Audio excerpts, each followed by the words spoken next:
mula naman sa impila ng DWAL-FM, Radyo Totoo, CMN Batangas. CMN Live Nation. Renz Belda, magandang araw sa iyo. Magandang umaga Rian, magandang umaga Pilipinas.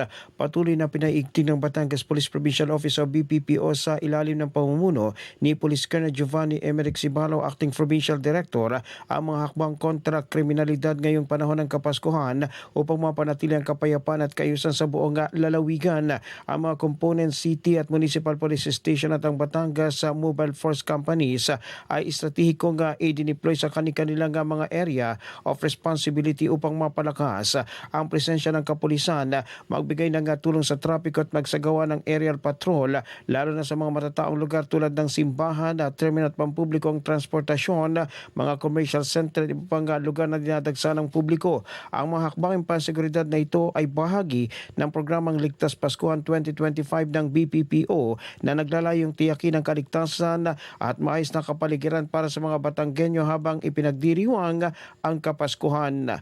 Mula sa DWAL FM 95.9, ito si Renz Belda ng CMN Batangas, nagulat live para sa CMN Pilipinas.